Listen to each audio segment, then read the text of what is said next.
Hi, today I'd like to talk about the Tudor coinage.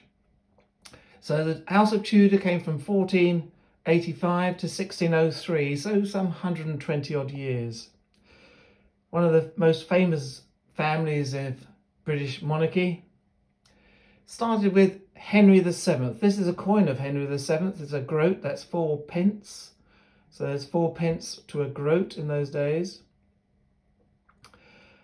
This shows a very stylized face of a king.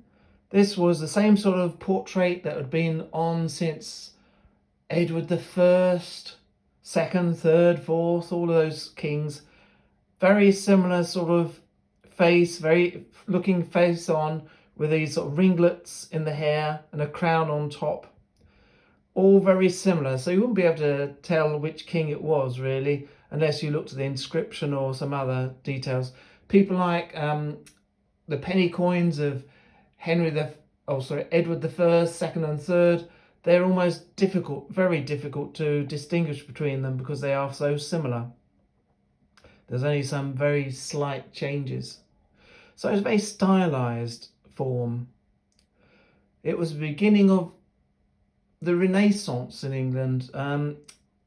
Things were becoming much more less stylized and more actual looking. So this is one of the first coins of Henry VII. Now, Henry got his throne through war.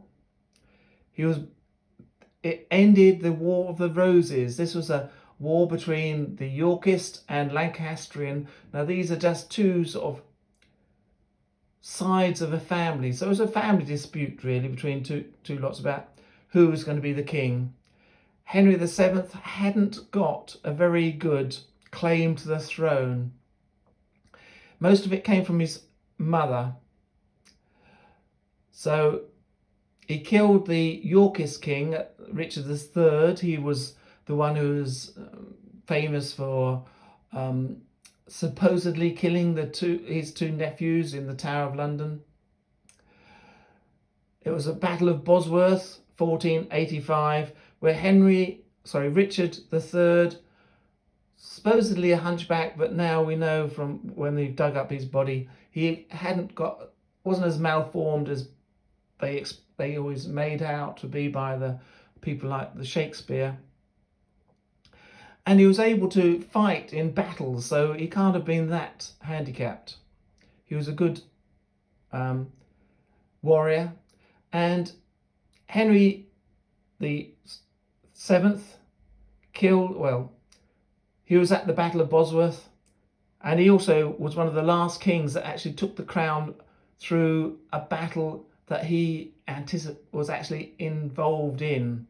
From then on, most kings didn't go to battle. They just sent off their warriors they might have been at the back of a battle, but they weren't in the melee of fighting.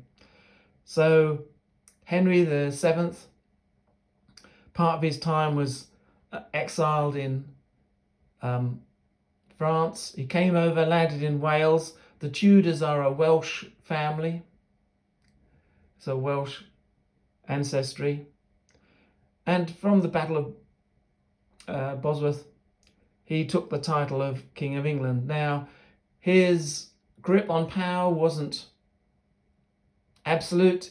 There was always the risk of others coming up who had at least the same, if not better, claims to the throne. And also you got the two boys in the tower that mysteriously disappeared. People kept on coming up and saying they were one of the, I think it was Warbeck was one of them, claiming that they were one of the boys of the tower. So he had just got his family into power, and so he was always anxious about who would try to knock him off the throne.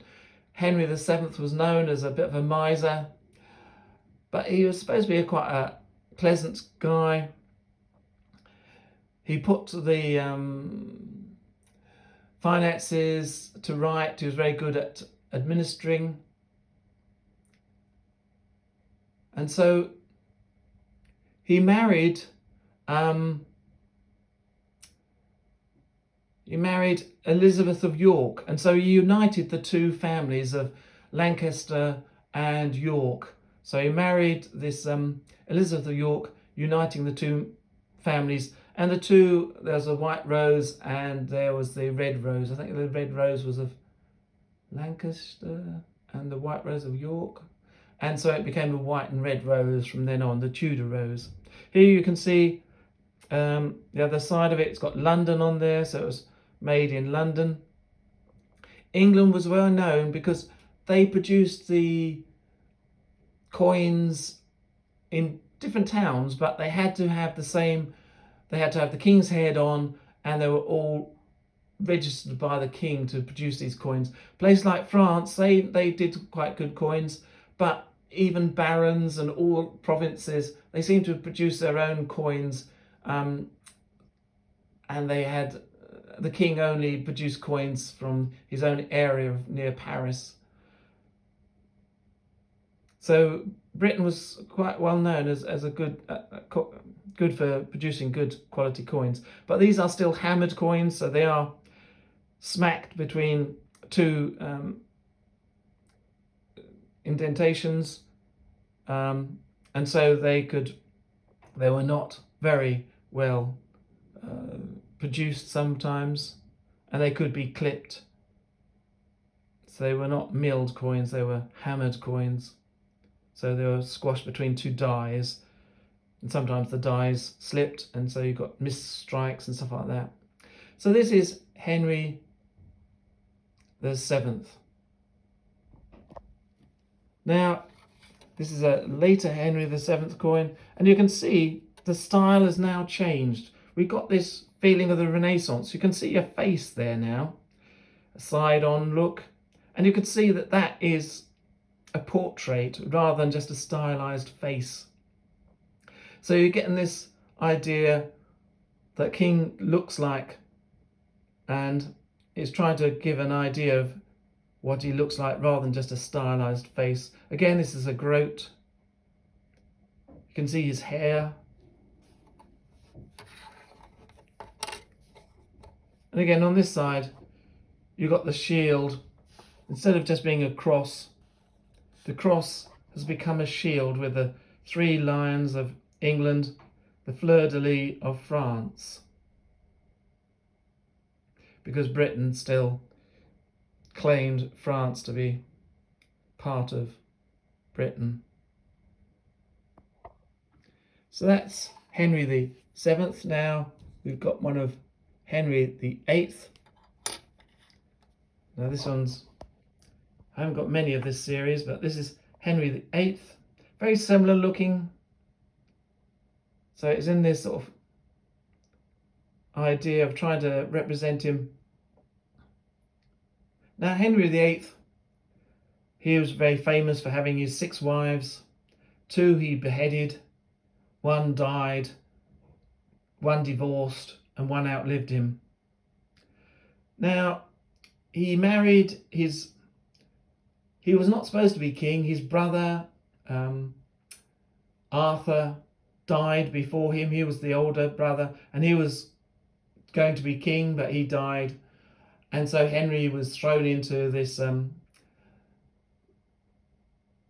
life of being king. Now, Henry had a problem because he married a Catholic woman, and they had they had 1 child who was a girl, so that was Mary. And they had no other children. Now, Henry had a problem because his father, as you know, got the throne through war. Some people still didn't think he was legitimate. And so Henry had a lot of pressure put on him, by himself probably, that his father had gained the throne of England, and if he didn't have a son, then it could put all that his father had done in jeopardy and thrown away. So he needed a son, and it must have been a big burden on him that he needed a son to carry on this legacy.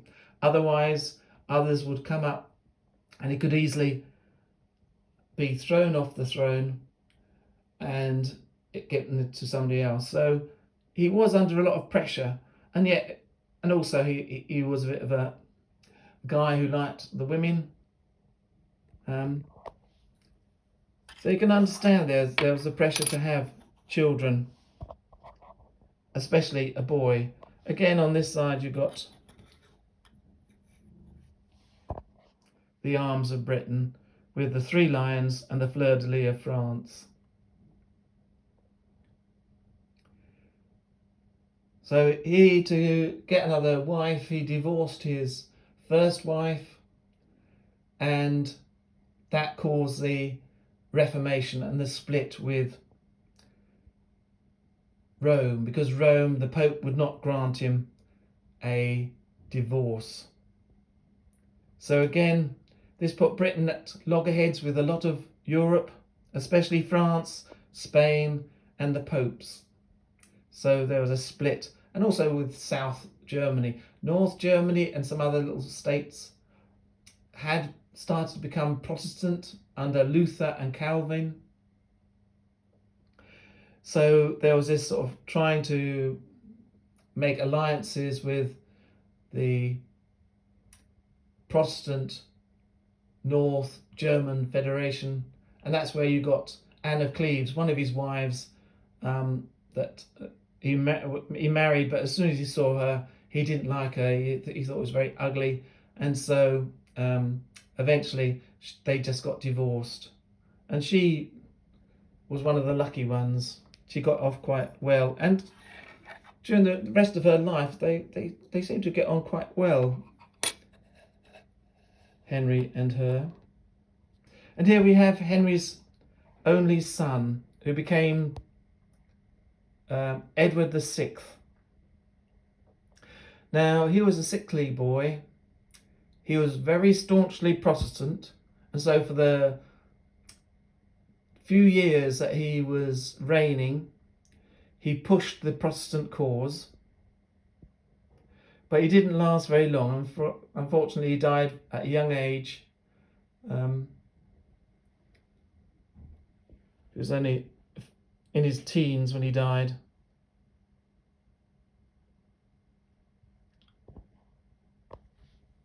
But again, you can see that the portrait is much more lifelike. And this is a shilling. So that on there you've got the figures, Roman numerals, X11. So that meant it was a shilling. 12 pence was a shilling in those days. And there you got the coat of arms again. The 3 lions of England and the fleur-de-lis of France.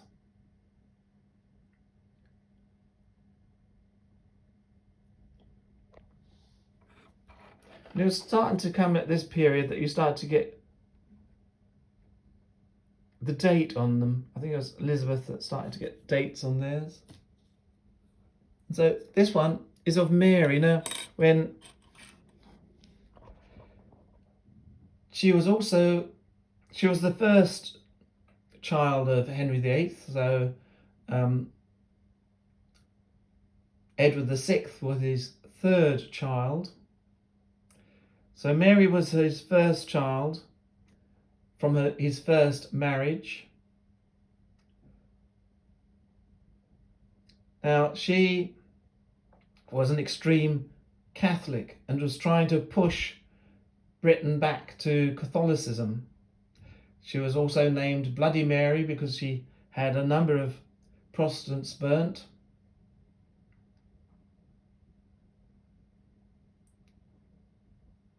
But she didn't live very long. She was only in her 40s when she died. She married Philip of Spain. This one is the other side. again we got the fleur-de-lis and the lions. But again, the portrait shows a picture of what she looked like. This one's a groat, so this is 4p, a third of a shilling. But you can see that they've tried to make her look like a real person. Now we've got this one. Now this one hasn't got Philip on, but it's again Mary.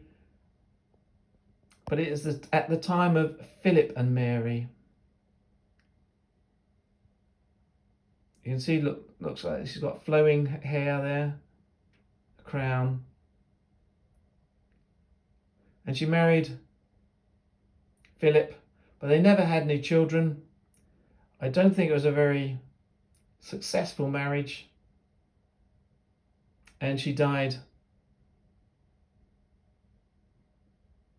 quite early on. So I think you've got there Philip and then Mary, or Maria, as you can see down the bottom there. So Philip and Mary.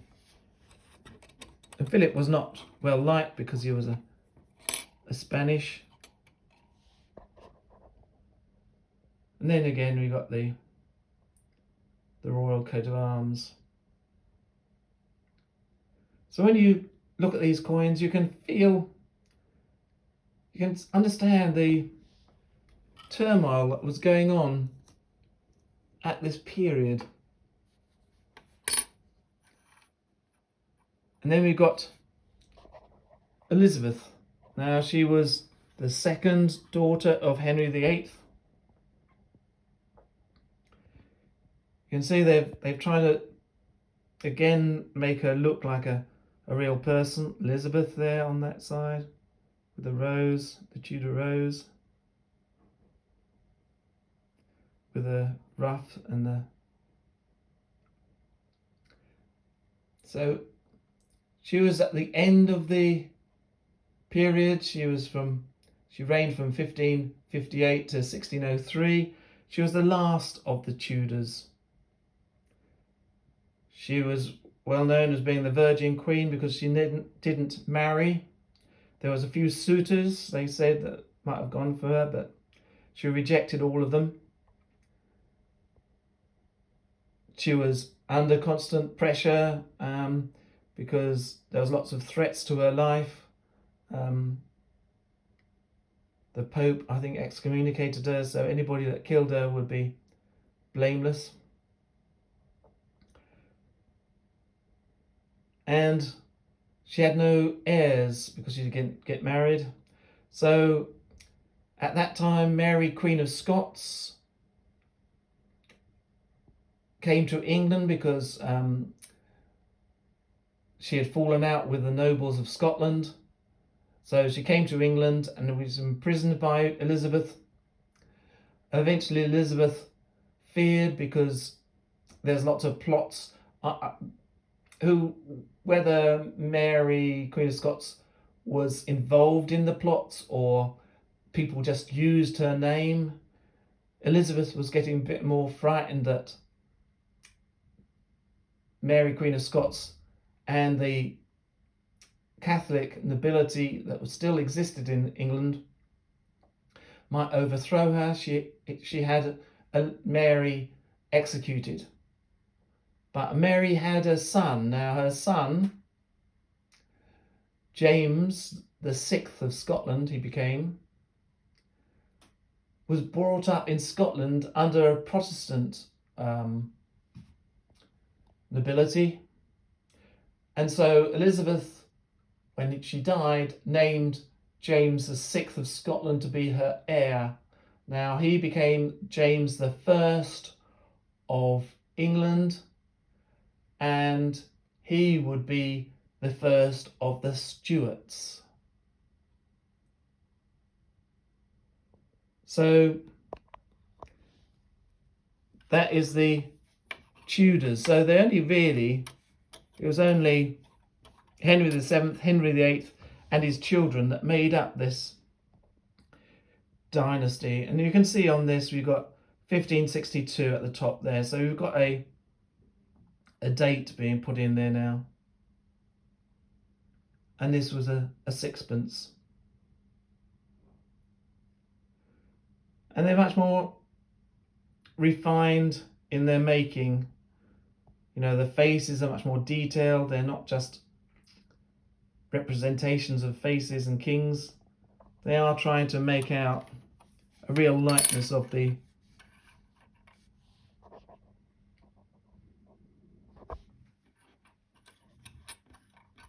monarch. So I hope that gave you some ideas of what the coinage of Tudor England were like, with a quick resume of their lives. Please give it a like and a thumbs up and a comment. That all helps to help this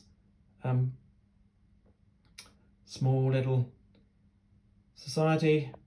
And I'll come back to you with probably the Stuarts next, the coinage of the Stuarts. Thank you very much. Bye.